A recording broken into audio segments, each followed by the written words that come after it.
নমস্কার বন্ধু, আশা করছি সকলে ভালোই আছেন। বং কিচেন নতুন একটা রেসিপিতে আপনাদের স্বাগত জানাই। আমি যে রেসিপিটি করব সেটি একটা কাতলা মাছের দই কাতলা। তার জন্য আমি 4 পিস কাতলা মাছ নিয়েছি, আর যা যা উপকরণ নিয়েছি রান্নার সময় দেখতে পারবেন। তো আমি একটা কড়াই বসিয়ে দিয়েছিলাম। কড়াইটা গরম হতেই আমি মাছগুলোকে নুন হলুদ মাখিয়ে আমি তেলের মধ্যে ছেড়ে দিলাম। তো আমি এই রেসিপিটা কীভাবে করব শেষ পর্যন্ত না দেখলে একদমই বুঝবেন না। তারপর উল্টে পাল্টে মাছগুলোকে আমি ভেজে নিলাম, একটু লালচে লালচে করে ভেজে নিলাম। ভাজা হয়ে গেলে আমি মাছগুলোকে তুলে নেব। চ্যানেলটি যদি সাবস্ক্রাইব না করে সাবস্ক্রাইব করবেন, লাইক শেয়ার কমেন্ট করবেন, পাশে থাকা বেল বাটনটি টিপে, তাহলে যে কোনো রেসিপি আপনাদের কাছে পৌঁছাবে। এরপরে ওই তেলের মধ্যে একটা শুকনো লঙ্কা, দারচিনি, এলাচ, লবঙ্গ ফোড়নে দিলাম। একটু ভাজা গন্ধ বেরোলেই 1 বাটি পেঁয়াজ বাটা দিয়ে দিলাম। পেঁয়াজ বাটাটা দিয়ে ভালো করে নাড়বো, যতক্ষণ না পেঁয়াজের কাঁচা গন্ধটা দূর হবে ততক্ষণ ভালো করে নাড়াচাড়া করে নেব।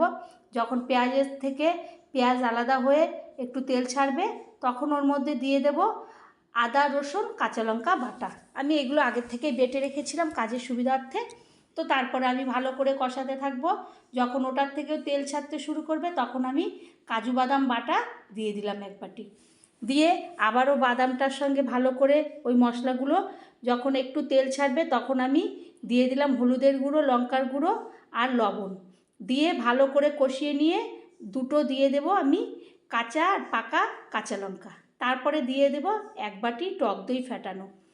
টক দইটা দিয়ে ভালো করে নাড়ব, এবং আমার নাড়তে নাড়তে যখন ওটার থেকে তেল ছাড়তে শুরু করবে মশলা আলাদা হয়ে, তখন আমি ওর মধ্যে একটু মিক্সিং জার ধুয়ে অল্প জল দেবো, কারণ এটা কোনো ঝোল হবে না, একটু গা মাখা মতনই হবে।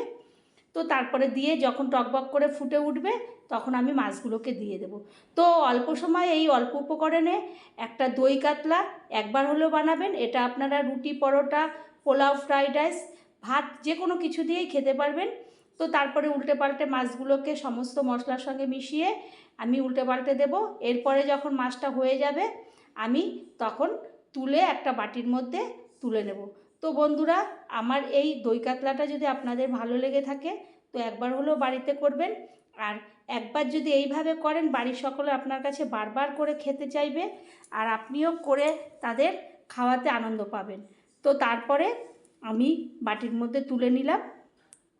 তো আবারও কোনো একটা রেসিপিতে আপনাদের দেখা হবে। ততক্ষণের জন্য ধন্যবাদ।